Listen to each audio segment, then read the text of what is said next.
미친 김 감독이 또 새로운 이야기를 또 들고 나왔어요. 네. 미친 김 감독을 모시겠습니다.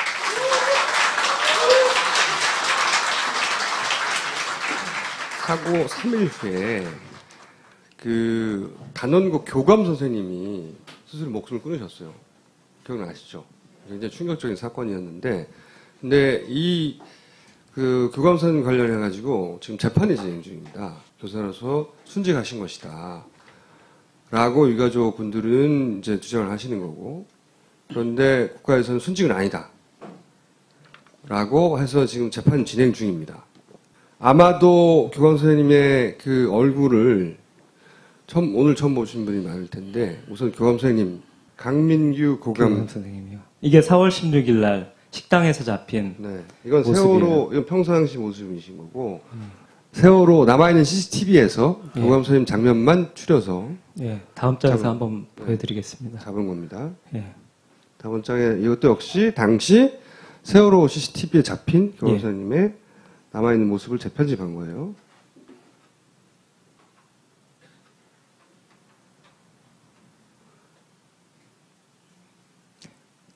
저녁 때 회식하는 장면에서 네.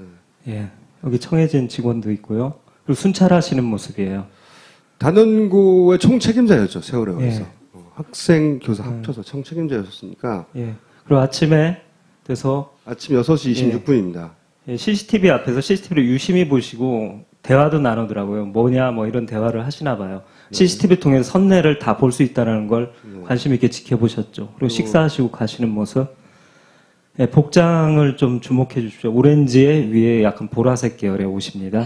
근데 교감 선생님이 사실은 사고가 나고 돌아가시기 전까지 거의 인터뷰도 없고 방송에 거의 노출이 안 됐다는 걸 아마 아실 거예요. 그렇죠. 한 번도 없어요. 생각해보시면 단원고와 관련해서 사실은 그 가장 연장자의 그리고 직위로도 가장 위에 책임자였고 살아서 탈출하셨기 때문에 생존자 대표로 단원고를 대표해서 어떤 일이 있었다고 인터뷰할 법한데 한 번도 그 인터뷰가 없었습니다. 예, 사진 한 장 없습니다. 그런데 언론에 보도된 그 사고 당일의 동선은 이러합니다. 예, 지금 현재까지 나온 동선을 보면 헬기로 구조되셔갖고 서거차도에 갔다가 그쪽에서 보통 서거차도로 가거나 아니면 다 진도 팽목항으로 가는데 이 서거차도는 보통 헬기에 의해서 가거든요.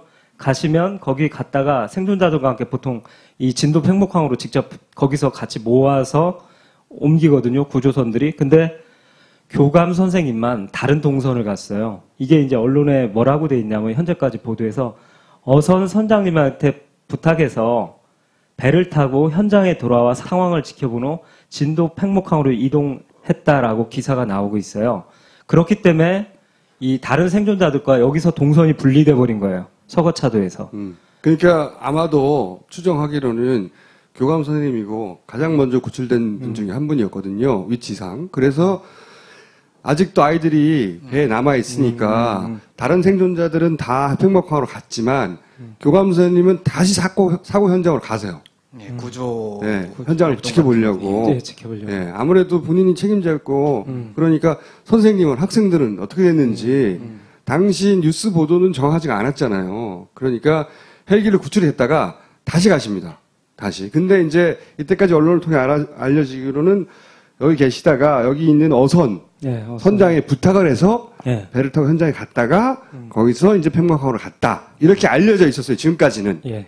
이게 사실 김 감독이 오늘 발견한 내용은 좀 다릅니다. 사실 서거차도에 제가 갔거든요. 다른 일 때문에 가서 교감 선생님에 대해서도 현지 주민들한테 인터뷰를 해봤는데 그날 오전에 그 시간대에 그 배가 나간 적이 없대요. 그럼 그날 그 교감 선생님을 싣고 갔다는 선장님을 만나려고 네, 만나려고 그랬어요. 했더니 그때 서거차도에서 사고 현장으로 나간 어선이 없다라고 주민들이 증언을 한 거예요. 한 척도 없다. 한 척도 오전에 없다가. 이 얘기를 하시더라고요. 그 시간대를 얘기하는데도. 자, 그래서 이상하다. 여기 뭔가 있다라고 해서 이제 조사하기 시작했죠. 그다음에 교감 선생님 남긴 것 중에 언론에 초반에 많이 보도됐는데 그 단원고의 그 칠판에 상황 일지 같이 이렇게 쭉 정리되어 있는 내용들이 있었어요.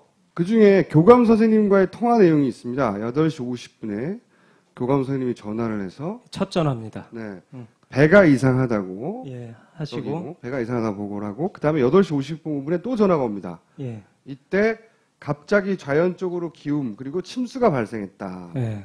시간대로 정부 발표 시간대를 보면 8시 50분이면 배가 회전을 시작한 때예요. 회전을 시작한 때고 55분이면 배가 넘어간 거죠. 네. 사실은.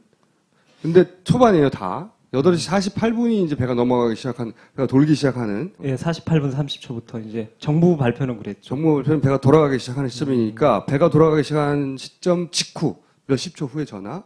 그리고 배가 한참 돌아갈 때 또 전화. 사실은 제가 이걸 보고 조사를 하면서 의문이 첫 번째가 뭐였냐면 갑자기 좌연으로 기움이란 정보가 8시 55분에 왔잖아요. 첫 전화 후에 두 번째 전화에서 왔거든요. 근데 저번 시간에서도 한번 말씀드렸는데 갑자기 좌연으로 기울어지는 정도가 사람이 날아가서 바다에 빠질 정도의 빠르기였거든요. 그렇죠. 근데 그걸 두 번째 전화에서 말씀하셨어요. 여기서 사실은 우리가 의문을 가졌어야 되는데 진짜로 배가 좌연으로 확 기울면서 바다에 빠지고 애가 옆 복도를 통과해서 다음 방에 부딪혀서 피가 날 정도의 상황은 교감 선생님은 첫 번째 전화에서는 얘기를 안 했다라는 사실이에요. 그러니까 첫 번째 전화에서는 배가 이상하다는 회전을 하면서 배가 확 넘어가면서 사람이 다치기 이전에 이미 배가 이상했다라는 전화를 하신 거죠. 이 배가 8시 50분의 전화는 8시 50분에 배가 이상한 게 아니라 그 이전에 배가 이상했던 것을 그렇죠. 8시 50분에 전화하며 알린 게 아니냐. 그러니까 배가 이상했던 상황 그 이전이야 아니었냐. 그런 의문인 거죠. 그렇죠. 두 번째가 또 중요한데. 되게 이상했던 게 뭐냐면 교감 선생님에게 위치나 다음 장에서 보여드렸는데 위치나 봐서 교감 선생님이 내려올 수 있는 그 동선은 로비까지밖에 못 내려와요. 맨 위층에 머무셨는데 로얄실에 머무시다가 그 밑에 단원고 그 밑에 로비까지인데 여기서 침수를 확인할 방법이 없어요. 배 밑바닥까지 내려갈 방법이 없잖아요. 배가 막 지금 돌았어요. 근데 8시 55분에 이미 침수가 발생했다는 전화를 했단 말이죠. 그때 기억하시는지 모르겠는데 많이 그 언론에 보도됐던 해경이 배에 도착했을 때도 배 왼쪽 난간은 물에 잠기지 않았어요. 그때가 9시 반이거든요. 해경이 도착할 때가. 그럼 이거 8시 55분이란 말이죠. 근데 이미 침수가 발생했다고 전화를 했다는 거예요. 이거를 보면 떠오르시는 게 또 하나 있을 텐데 제가 몇 번 다뤘는데 그 선사에 그러니까 이 배 소유 회사 청해진에 침수가 발생했다고 하는 보고가 있었어요. 우선 이 상황을 이제 간추리고 그 총수님이 말씀하시던 페이지로 가죠. 여기 보시면 알겠지만 지금 정부 발표랑 비교했는데 이게 정말 이상한 게 그래요. 정부 발표대로 보면 8시 48분 30초에 조타수가 그 경에 변침을 시작했다고 그래요. 핸들을 틀었고. 예, 틀었고 그리고 8시 49분경 요 사이에 과도한 기울기가 발생했다. 사람이 날아가고 이런 일이 요때 발생했다라는 건데 교감 선생님은 8시 50분에 단지 배가 이상하다. 이런 전화를 하신 거예요. 그러면 이건 되게 중요한 단서인데 첫 번째는 뭐냐면 이미 갑자기 기울어짐 이전에 배가 이미 이상했다라는 첫 번째 정보를 주시는 거고 두 번째는 뭐냐면 이 교감 선생님 보고만 보면 8시 50분에서 8시 55분 사이에 진짜 사고가 발생한 거지 정부 발표가의 사고 시점이 틀렸다라는 얘기를 교감 선생님의 보고를 보면 그렇게밖에 생각할 수가 없습니다. 이거 여러 번 보여드렸는데 네.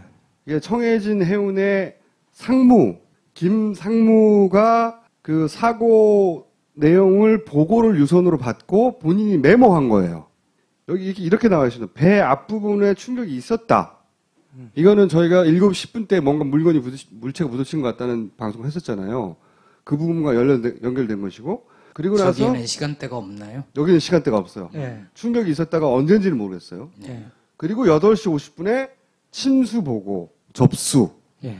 이 시간대면 사실은 그 교감 선생님이 침수를 알게 된 시간대하고 거의 비슷한 시간대인 거죠. 아니 5분 전이니까 훨씬 빠르죠. 사실 그 시간대 예, 그렇죠. 침수가 이미 8시 50분에는 발생했다라고 여기도 보고를 받은 거예요. 근데 이제 이걸 들고 김 감독이 전문가를 만난 겁니다. 또. 예. 현직 선장님을 인터뷰했는데요. 제가 진짜 과장이 아니라 이 메모를 보여드리니까요. 진짜 이렇게 동작까지 해서 깜짝 놀라시더라고요. 그러면서 말씀하신 게 이 그대로인데요. 8시 50분에 선원들이 선사에 침수 보고를 했다면 배가 회전하기, 그러니까 변침하기 훨씬 전에 배 문제가 발생한 것이다라고 말씀하시더라고요. 그래서 왜냐고 여쭤보니까 이렇게 말씀하셨어요. 침수 보고를 할 정도라면 배에서는 이미 배에 물이 조금 이렇게 흐른다고 해서 보고하는 게 아니잖아요. 밑바닥에. 그러니까 배에 물이 들어온 상태이고 그 상황을 자기가 이렇게 하는 게 아니라 선장이나 주변 상급자한테 알려갖고 같이 논의를 한 다음에 선사에 알리자까지 판단까지 마친 다음에 보통 선사에 보고를 했을 거지. 그 걸리는 시간이 있잖아요. 전화하고 의논하고. 그러니까 8시 50분에 보고할 거면 물은 그 이전 훨씬 이전에 찼다는 거죠. 예, 이미 물이 그러면 들어오고 있었네라고 선장님은 이렇게 놀라시면서 말씀하시더라고요. 침수를 선원이 아닌 교감선생님 8시 50분에 알았다는 거. 네. 또 다른 증거가 또 보강 증거가 나왔는데요. 문제 1, 2, 3정이 와갖고 이 기관실 선원들 구하고 그다음 조타실 선원들 구하잖아요. 자기가 호루라기를 불어갖고 이렇게 같이 구조된 부부가 있으셨어요. 일반인, 선원이 네. 아닌. 여기는 아내분인데 저희들이 실명을 안 밝히고 임모 씨라고 하겠습니다. 그분이 진술조서에 썼는데 거기에 중요한 얘기가 나옵니다. 배가 회전하기 전에 변침하기 이전에 자기가 이제 일반 승객 식사란 방송을 듣고 8시 조금 넘어서 8시 한 16분, 15분 요때 듣고 식당에 갔는데 어제와 다르게 배가 휘청휘청하는 걸 느꼈다. 그러니까 이미 회전하기도 전에 배가 이상했다는 얘기를. 그리고 8시 50분에 갑판에 나가 여기도 일치하죠. 3발짝 정도 움직이는데 갑자기 배가 기움. 그래서 나가 떨어져 허리를 다치셨다고. 이상하게 정부 발표는 48분부터 49분 사이에 배가 사고 났다고 하는데 이상하게 진술서 보면 다들 50분대를 얘기하고 있어요. 좀 늦다는 얘기죠. 그 다음에 세 번째가 진짜 중요한데 뭐냐면 이때 같이 구조되고 나서 이 1, 2, 3장 안에서 물었나 봐요. 남편분이 구조된 이 선원한테 기관실에서 뭐 하셨습니까? 라고 물어보니까 뭐라고 했냐면 일지 쓰려고 올라가던 참에 기관실에 물이 찼다. 배가 넘어진 다음에 일지를 쓰려고 했겠어요? 그러니까 이거는 사실 일지를 쓰려고 했다는 얘기는 배가 사고가 나기 전에 일상적인 활동을 하고 있었다는 거거든요. 그렇죠. 그때 물이 찼다는 거예요. 그러면 시간을 우리가 특정할 수는 없지만 네. 최소한 사고가 난 이후에 물이 찼습니다. 이게 아니라 그렇죠. 그 이전에 물이 찬 거 아니냐. 물이 차니까 배가 휘청휘청하고 그러는 거죠. 사고의 징후가 되는 물이 혹시 그 이전에 차고 있지 않았을까?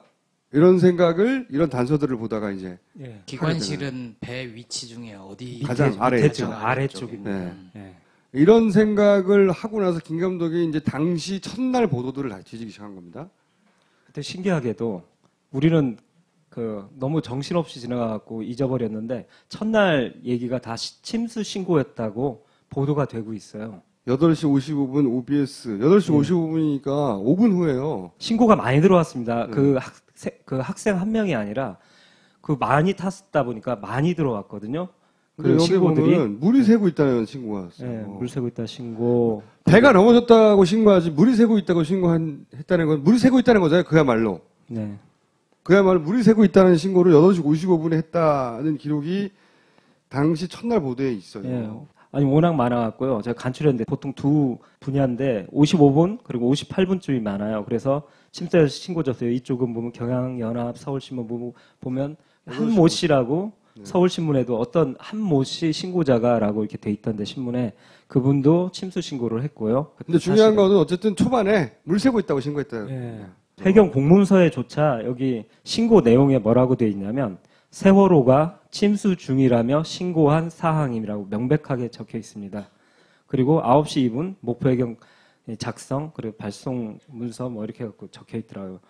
그러니까 공문서에도 침수 신고로 돼 있고요. 근데 여기서 이상한 게 뭐냐면 제가 신고 녹취록을 이렇게 봤는데 저희 팀이 같이 검토했는데 침수기가 없어요. 다시 검토한 당시의 신고 녹취록에는 네, 없어요. 녹취록에는 근데 공문서 언론에는 침수라고 나오는데 그러면 이거 혹시 그 침수라는 단어를 의도적으로 뺀 게 아닌가? 뺀 게 아닌가 하는 의심도 한 거예요. 네, 상당히 의심스럽습니다. 예, 다음 동영상 하나 보시겠습니다. 이것도 사고 당일날이에요. 네. 예, 오늘 오전 8시 58분경 전남 진도군 조도면 병풍도 북방 약 1.8해리 해상에서 인천에서 제주로 가는 여객선 시월호가 침수 중이라는 신고를 접수하였습니다. 물 샌다는 거죠, 물. 한마디로. 이러다 보니까 사고 첫날 정말 좋은 분석이 나왔고 전문가들이 앞다퉈서 좋은 분석을 내주셨거든요. 전문가들은 사고 직후에 뭐라고 했는가?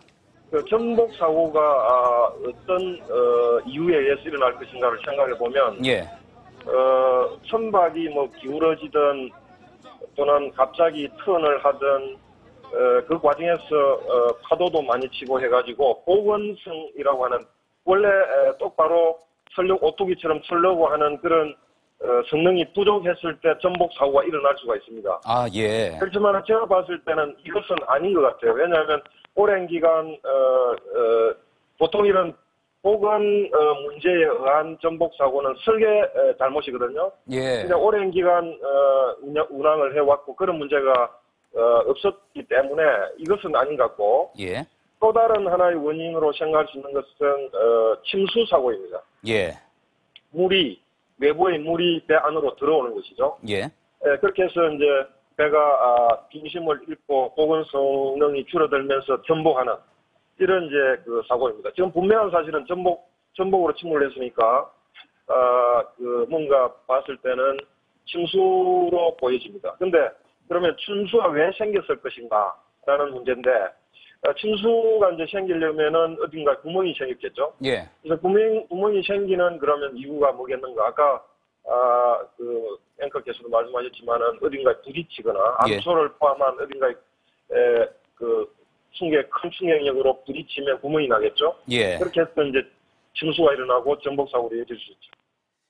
생각보다 좀 침몰이 굉장히 빨랐고요. 빠른가요? 그 다음에 이제 그게 빨랐다는 거는 이 파공된 부분, 그러니까 배 옆에 뚫린 부분이 굉장히 크다는 네. 거고, 이게 이제 만약에 선박끼리의 충돌에 의해서 그랬었다고 한다면 아마도 이제 네. 조금 더 힘든 상황이지 않았을까 싶습니다. 그 뒤에 보면은 국정원이 해양 전문가들을 인터뷰 못하게 한다, 뭐 이런 언론 보도도 있었어요. 네, 있었죠. 근데 그 당시에는 그 당시 알고 있는 사실을 가지고 전문가들이 자유롭게 자기 의견을 개진했거든요. 구멍이 생긴 원인에 대해서는 알 수가 없는데, 그 원인에 대해서는 저희는 7시 10분, 뭔가 배 앞부분 왼쪽 편에 충격이 있었고, 그래서 CCTV 상으로 보면 아이들이 배 밖으로 튀어나와서 왼쪽 앞을 바라보고 그런 게 있었잖아요. 그리고 뭐 난간이 찌그러져 있고 그랬던. 찌그러져 있고요. 그것과 관련해서 앞쪽에 무슨 어떤 파공이 있고 그것이 이 배에 물을 차게 했지 않았을까? 예. 이런 생각을 하고 있었는데 그거하고 연결될 수 있는 이제 침수 얘기가 계속 나오는 거죠, 지금. 예. 그리고 지금도 사실은 제가 조사를 가면서 보면 이 설명을 못 해내고 있는데 명쾌하게 정부도 뭐냐면 왜 이렇게 빨리 배가 가라앉아 버렸는가에 대해서는 본인들도 이렇게 녹취록 보면 7시간 정도, 6시간 정도 다 버티리라고 생각했잖아요. 네. 근데 1시간도 못 버티고 들어가 버렸잖아요. 여기에 대해서 제대로 조사가 사실은 아직도 안 돼 있어요. 그러면 이제 김호엽 기자가 가져준 의문. 그러면 교감은 5분 만에 그 정보를 어디서 얻었느냐? 물 새는데 갈 수가 없는 사람인데 네. 위치상. 네. 그럼 두 가지 중에 하나예요. 네. 하나는 배가 사고가 났잖아. 그러면 이쪽 몇백 명의 아이들을 인솔하고 있는 어른으로 가장 먼저 물어볼 것은 왜 이러냐고 물어봤을 거 아니에요, 배가.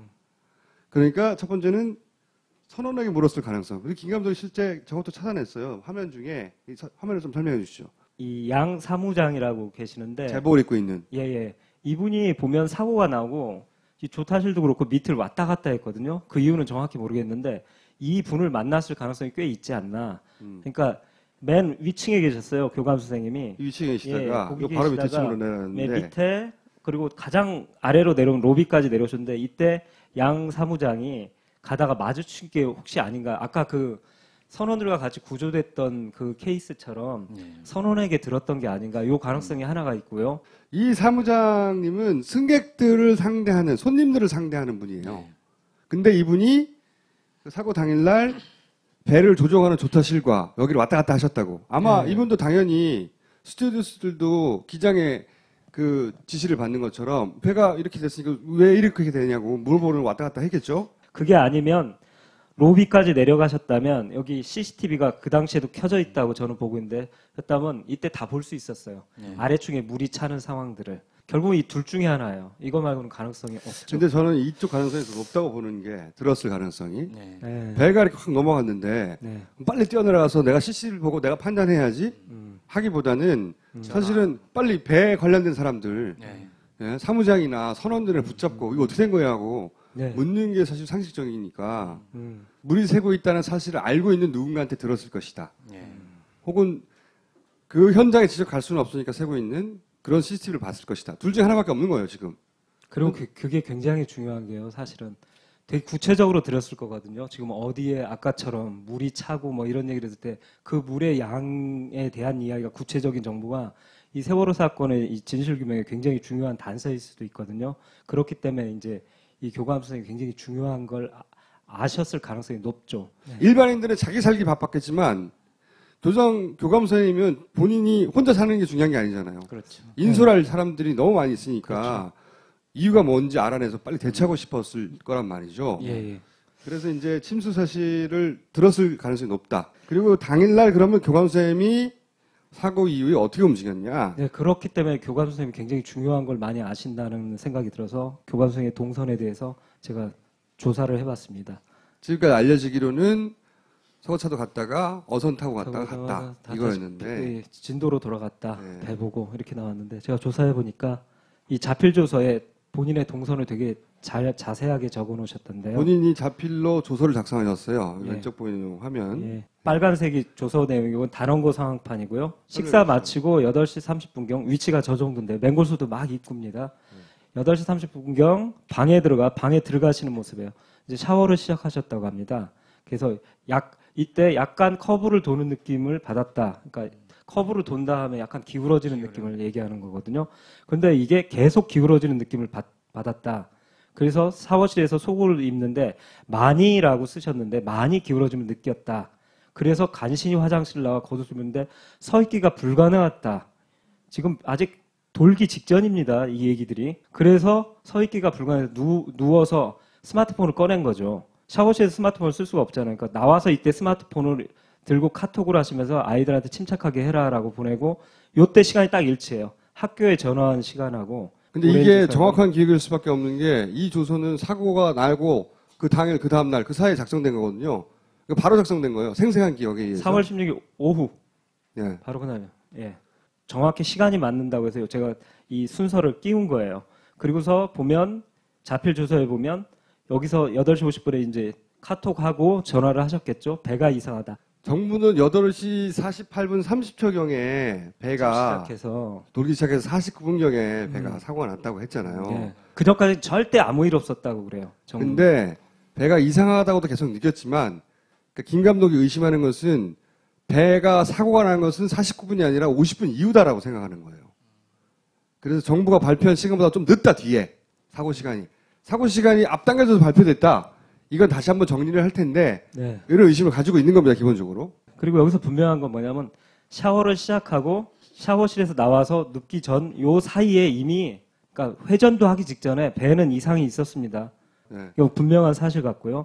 그래서 탈출해서 로비로 그리고서 바로 5분 후에 전화가 갑자기 좌연으로 기운 침수 발생인데 이 갑자기 좌연으로 기워서 사람 떨어지고 바다에 빠지고 하는 사건은 결국은 뭐냐면 침대에서 첫 전화를 하고 그 다음에 두 번째 사이에 결국은 사람이 날아가는 이 사건은 두 번째 요 사이에 벌어졌다라는 거죠. 그러니까 정부가 발표한 것보다 뒤에 발생했다는 거예요. 뒤라는 얘기로 네. 봐야 된다 이거죠. 정부가 발표한 이 획 배가 돌았다. 48분부터 돌아서 50분에 배가 사고가 나서 넘어졌다. 네. 이거보다 그 뒤에 발생했다고 김 감독은 이 근거를 들어서 생각하는 거예요. 교감 선생님 입장에서는 계속 시간을 보고 있지 않으면 네. 몇 분 정도의 오차는 좀 있을 수 있는 거 아닌가요? 그렇게 생각했는데 저도 8시 50분을 본인이 자필조서 이렇게 써놓으신 왜 그렇게 쓸 수 있냐면 그리고 카톡도 시간은 남아있고 그렇죠. 그렇죠. 카톡과 통화 기록이 있으니까 시간을 정확하게 특정할 수 있었던 거예요. 네.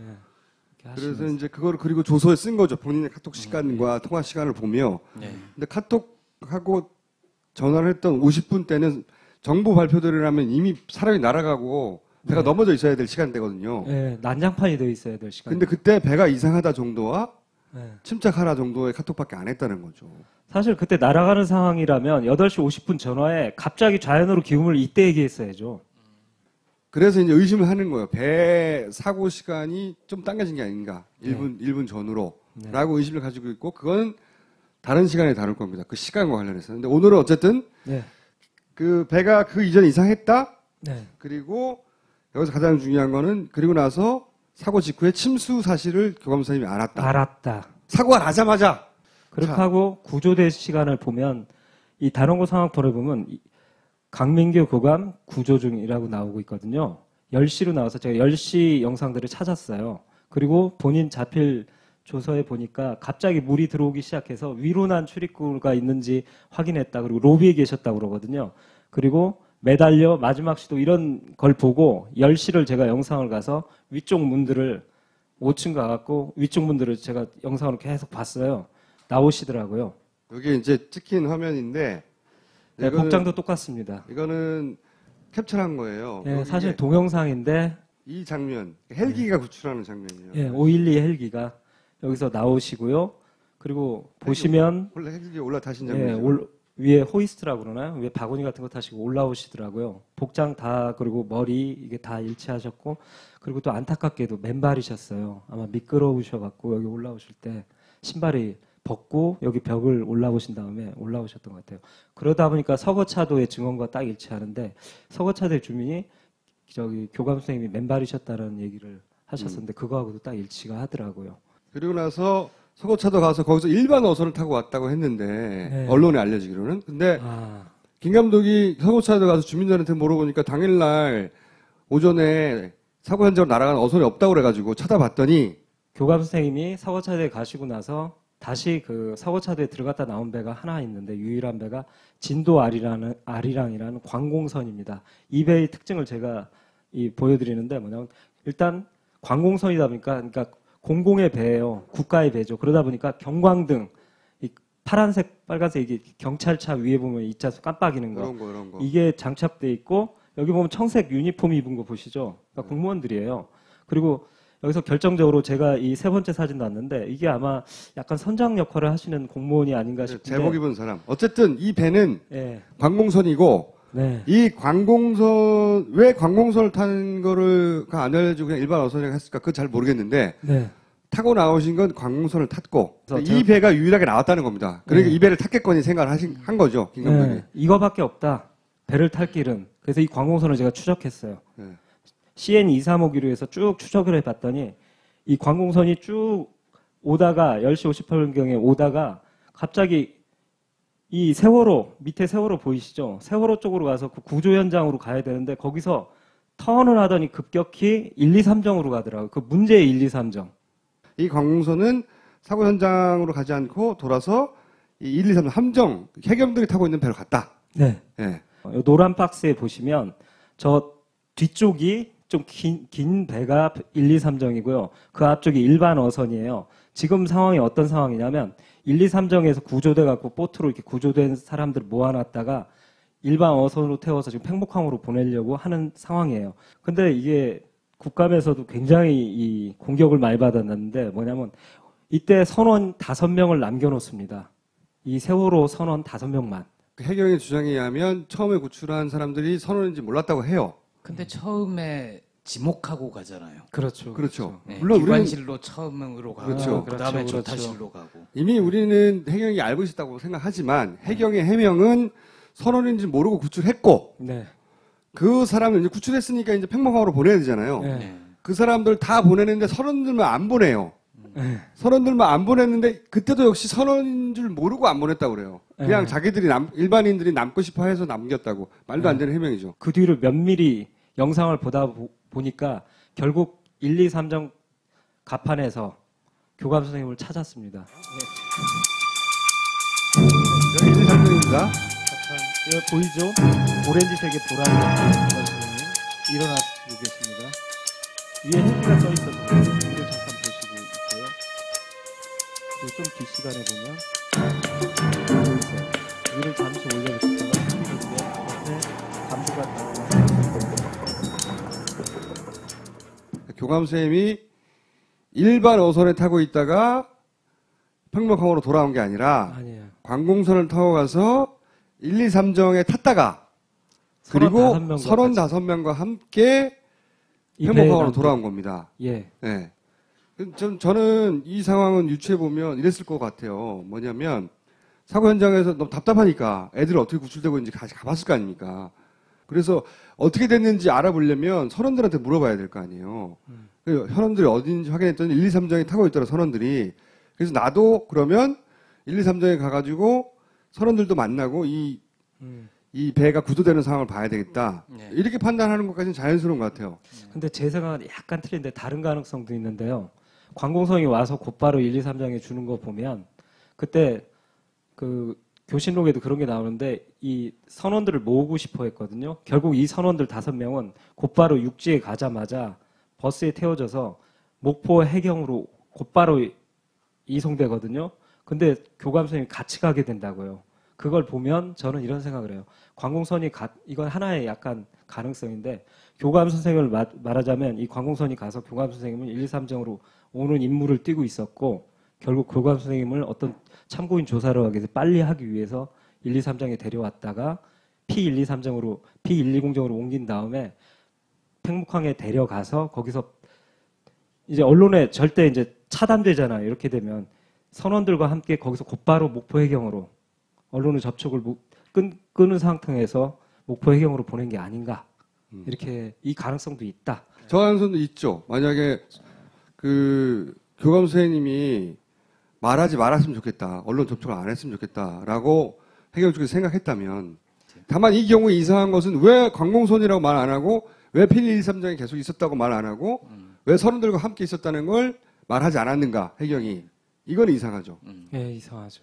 예, 1, 2, 3호 이후에 교감 선생님의 행적은 어떻게 되나요? 1, 2, 3정에서 그 선원들 팽목항으로. 5명과 교감 선생님을 남겨뒀다가 예.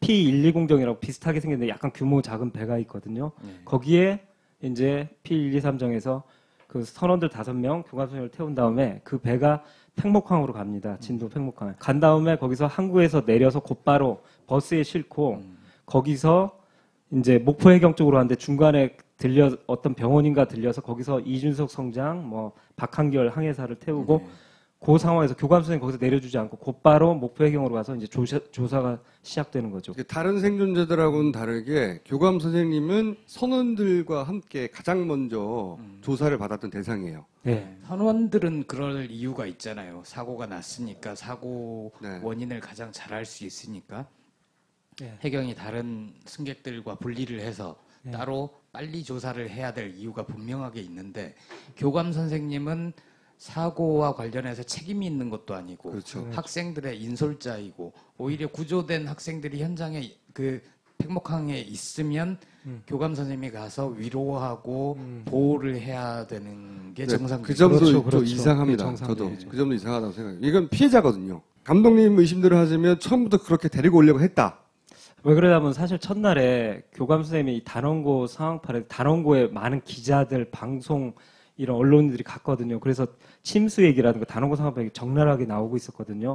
어떤 침수 상황이냐, 어디에 물이 새고 있냐 분명히 기자들이 질문했을 거거든요. 예. 예. 근데 결국 여기로 와서 곧바로 그 목포 해경에 가는 통에 기자들은 언론은 교감 선생님과 접촉을 못하게 됐죠. 이렇게 의심하는 거고 저는 절반만. 교감 선생님도 거기 돌아가고 싶을 이유가 있거든요.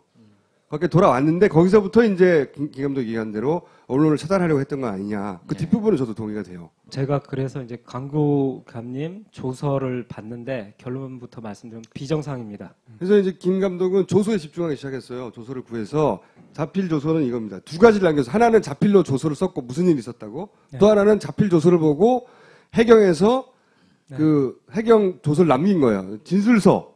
네. 하나는 진술서, 하나는 조서. 이 두 가지가 남아 있는 거예요. 네, 근데 이 자필 조서가 이상한 게 발견됐는데요. 진술서 쓰면요, 맨 마지막에 날짜 쓰고 자기 이름 쓰고 그래야 되거든요. 그래야 되는데 갑자기 이 자필 조서는 그냥 끝나버려요. 탈출해서 끝나버려요. 그리고 보통 뒤가 이어지면 뒷장 계속이라는 이 말을 써놓는데 그것도 없어요. 그냥 갑자기 여기서 끝나버려요. 이 조서의 끝이 어떻게 되냐면 쭉 가다가 탈출하고 끝나버려요. 그러니까 경찰에서 공식적으로 자필 진술서를 남겼다면 이 뒤에 내가 작성한 게 맞습니다. 이름 쓰고 지장 찍거나 도장 찍고 그래서 이 조서가 다른 사람이 쓴 게 아니라 내가 쓴 거라는 기록을 남기잖아요. 경찰의 이제 관행이나 서로 양식이나 모르니까 네, 제가 가서 조사 한테 여쭤봤습니다. 그러니까 말하자면 자필 진술서라는 것도 일정 정도의 공문서 양식을 띄어야 되는 거기 때문에 또 거기에 맞춰 쓰라고 그랬을 거고 그러면은 자기 인적사항 쓰고 시간 순서대로 쭉 개조식을 쓰던 순서대로 쓰던 쭉 쓴단 말이에요. 그 다음에 다 쓴 다음에 끝 아니면 끝이란 얘기를 안 하더라도 이제 보통 뭐 이렇게 마무리됐다는 거, 이름 쓰고 날짜 쓰고 지장을 찍든. 근데 지금 뒤가 하나도 없어요. 그 탈출하고 그 다음에 없잖아요. 그럼 그거는 뭐 뒤가 어디 갔는지 소재불명이라는 얘기가 되는 거예요. 왜냐하면 차표 진술서라는 것 자체가 일정도 형식을 갖춰야 되는데 형식이 없는 거죠. 그리고 내용도 앞부분밖에 없는 거잖아요. 전체적으로. 그럼 그게 어디 갔는가에 대한 걸 찾아야 되고 그거를 받은 사람한테 물어봐야 되겠죠. 진술서를 받은 사람한테 뒷부분이 어디 있냐. 자, 그리고 네, 또 있습니다. 또 이상한 게 있어요. 자필 이 진술서보다 더 이상한 게 이 참고인 조서. 그러니까 이게 조사를 하면서 이렇게 얘기를 하면 이 수사관이 적거든요. 거기에서 보통 다 쓴 다음에 이제 이 지장을 찍잖아요. 지장들이 이상한 거예요. 그 형식이 두 가지예요. 하나는 본인이 쓴 거, 간략하게 진술조서를 쓴 거. 그 다음에 하나는 경찰이 맞은편에 앉고 컴퓨터 앞에 앉고 그 다음에 참고인 여기 앉아가지고 많이 해봤잖아요. 앉아가지고 뭐라고 적어요. 말하는 대로 적고 그리고 다 쓰고 나서 그걸 나보고 확인하라고 그래요. 이렇게 한 거 맞죠? 읽어보라고 네, 그러죠. 읽어보라고 하고 그리고 촬영도 해요. 그럴 때는. 그리고 나서 도장을 찍어요. 그리고 칸칸이 간이를 찍죠. 그리고 이 내용이 다 맞습니까? 확인하면 제출하는 건데 여기는 이제 그 경찰이 작성한 조서가 이상하다는 거예요. 제가 이게 하도 이상하고 다른 조서도 봤는데 원래 하나만 그러니까 반을 이렇게 쓴 다음에 반을 접은 다음에 계속 공문서가 이어진다는 걸 보여주기 위해서 이렇게 반을 접은 다음에 여기 찍게 하거든요. 그렇죠. 네, 간이를 그러니까 반은 위 뒷장에 남고 반은 여기에 남는 거예요. 근데 이 남아있는 상태가 지금 2개씩 남아있어요. 도장이 같은 자리 2개씩 있잖아요, 이렇게. 이거는 같은 자리 겹치기도 해, 이렇게. 예. 다른 조서는 다 하나씩 남아있는데 이 2개씩 남아있는 거예요. 그리고 2개씩만 남아있는 게 아니라 조금 이따 보겠지만 위에 흔적도 있어요, 이렇게. 위로 올라온 게 있어요. 이게 신비한데 왜냐하면 올라올 수가 없는 게 반을 이렇게 찍기 때문에 얘는 항상 반이에요. 위로 올라올 수가 없어요. 이게 물리적으로 불가능하거든요. 근데 위에 지장이 있는 거예요. 자, 어쨌든 예, 복잡한 하여튼 내용 아니니까 이렇게 됐어요. 이걸 당연히 또 전문가한테 가져갔죠. 저도 그걸 봤는데 보통 이제 이런 진술조서는 그러니까 이제 간인이라고 하잖아요.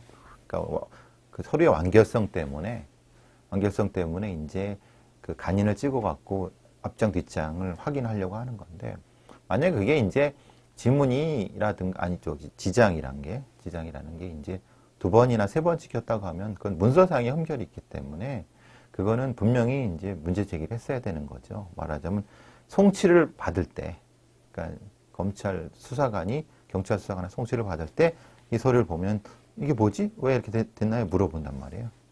그러면은 이거는 거기서 이제 해결이 되거나 이랬어야 되는 건데 그럼 만약에 지금 제가 본 바에 의하면은 지장이 찍힌 상태에서 그 위에다 또 하나 뭐 했는데 그럼 뭐가 원본인지를 모르겠다는 거죠. 하나는 거의 뭉개진 상태고 그게 위인지 어기 아래인지 원본을 봐야 되겠는데 원본은 지금 있지도 않고 확인 못 하겠고 그러면은 이거는 그걸 진술한 사람 교감 선생님이 찍은 건지 아니면은 다른 사람이 찍은 건지 확인할 수가 없는 거예요. 그러니까 그런 거는 문서상에 심각한 흠결이 있는 거죠. 이런 예도 있습니까? 이런 예는 있으면은 이제 징계를 받죠. 징계 사유는 그럼 당연하죠. 왜냐하면 아니 문서에 흠결이 있는 거잖아요. 흠결이란 건 누군가 책임을 져야 된다는 거예요. 근데 작성한 조사자가 피조사자를 그렇게 해갖고 했는데 그걸 그대로 자기 상관한테 보고했다. 아니면 자기 윗선인 검사한테 보고했다. 라고 하면 검사한테 설이 뿌려질 정도의 흠결이죠. 엄청나게 그 책임을 져야 되는 흠결이죠. 근데 효력이 있습니까? 근데 그 효력은 재판부에서 판결하는데 이제 보통 이런 거 있으면 변호사 같은 경우가 이제 보면 이게 문제 제기를 하죠. 이거는 일치성을 보장할 수 없기 때문에 이거는 증거에서 배제돼야 된다. 라고 했을 정도까지죠. 그리고 그러면 실제로 그러면 이 지문을 확인해야 된다. 이게 진짜로 이 피조사자가 찍은 건지 그 정도까지의 문제 제기가 될 수 있는 그런 상태라고 보여져요. 왜냐면 지문이 2번 찍혔다는 게 말이 안 되죠. 그러면 정상적이라면 한 번 예를 들어서 찍혀야죠. 한 번 찍고 뭐 좀 너무 희미해서 다시 한 번 더 찍어라 이럴 수도 있는 거 아닙니까? 그러면 그 옆에다가 이렇게 뭐라고 해나 사유를 쓰죠. 왜 X 하나 거기에 그 뭐 이렇게 찍은 사람이 다시 하거나 이렇게 하거나 그럼 그게 지저분하니까 어차피 출력하는 거니까 다시 파쇄하고 해죠. 보통 그렇게 하죠. 조서도 저렇게 형식적으로도 이상해요, 외관상. 저기 참고인 진술 조서가 이상하다는 건데 네. 조서가 전체적으로 페이지가 몇 페이지 정도 되고 저렇게 이상한 게 그 중에 얼마나 앞뒤 되는 거죠? 커버 그리고 맨 뒤에 그냥 형식적인 거 빼면 5장의 실제 내용은 아마 5장 정도일 겁니다. 네. 제가 정확하니까 그 말씀도 배 프로파일님이 하셨는데 조사받은 시간에 비해서 너무 짧네 이러시더라고요. 이건 한 네. 40분 1시간 분량인데 왜 이렇게 양이 적어 이 말씀을 하시더라고요. 네. 그러니까 대부분 그러면은 이상이 있는 건가요? 5장밖에 안 되는데 지금 4개가 그러니까 앞에 커버만 하나 찍혀 있고요. 커버를 제외하고는 다 이상하다는 다 거예요. 이상한 거예요. 네. 근데 다른 조서들 선원들이 찍거나 모든 조서에는 다 하나씩 찍혀 있어요. 유독 아니 유일해요. 교감 선생님만. 또 이상한 거는 이제 또 이상한 건데 이제 인주가 접힌 상단에 위에 찍혔다. 아까도 말씀드렸듯이 그런 얘기고. 사실 이것 때문에 이제 프로파일님하고 계속 의논하다가 제가 이 말씀을 드렸어요. 혹시 여기엔 지금 내용이 있는 거잖아요. 내용에 이렇게 찍다 보니까 밑이 있는데 혹시 이 내용을 바꾸고 싶다면 근데 바꿀 수는 없으니까 혹시 이걸 왜냐하면 이용한다면 뒷장에 백지에 또 반쪽짜리 지문이 있잖아요. 그러니까 이 지문을 거꾸로 돌려서 여기다 세로 인쇄해서 그래놓고 위에다 다시 짓게 지장을 찍어서 이렇게 위쪽 문서와 다시 연속성을 주기 위해서 한 게 아니냐. 그리고 뒤쪽은 화이트나 이런 걸로 지우고 어차피 이 문서가 제출될 때 앞장만 스캔하니까 이렇게 전 되게 황당한 얘기인데 저는 얘기만 들었어요. 예전에. 그러니까 경찰 그 생활할 때나 이럴 때 흔히 말하는 뭐 야료죠, 야료. 야료인데 예전에 이제 뭐 그냥 약간 그 조작은 아닌데 약간 좀 할 때 위에 거를 이렇게 좀 뒤집어 갖고 이렇게 좀 하는 경우도 있다는 얘기는 들었는데 실제로는 처음 보네요. 그러니까 그게 그렇게 됐다고 하면 그런 게 처음 보네요. 그러니까 예전에는 얘기는 들었어요. 얘기는 그냥 지장을 찍을 때 어차피 반쪽밖에 안 찍히고 그걸 누구 확인 안 하니까 이렇게 된 걸 돌려갖고 거기다가 이제 그렇죠. 위에다 인쇄를 해갖고 뭐 한다 그러는데 그러면 뒷장이 남잖아요. 그 남는 거예요. 어차피 뭐 화이트가나 아니면 다른 걸 지워갖고 위만 복사하면 되니까 밑에는 뭐 원본은 이제 뭐 고의로 파쇄를 한다는 건 참 얘기만 들었어요. 이렇게 이제 파쇄를 해갖고 하면은 원본은 어떻게 됐냐 물어보면은 그냥 어디 커피나 엎질렀다고 그래갖고 그냥 그런 게 있다는 얘기는 들었는데 혹시 이게 그렇게 됐다면 참 심각한 문제죠. 그러니까 이게 내용 거친 게 아니냐. 진술서 뒤에 있는데 없어진 거 아니냐. 이런 의심을 가진 거예요. 핵심은. 네, 인터뷰 하나 더 있는데 이 조서에 대해서 종합 의견을 하나. 검사가 봤는데 검사가 딱 봤는데 자기가 분명히 이상하다고 해서 물어봤을 거란 말이에요. 근데 그때는 교감 선생님이 돌아가신 상태인 거죠. 그러니까 이건 어떻게 할 수 없으니까.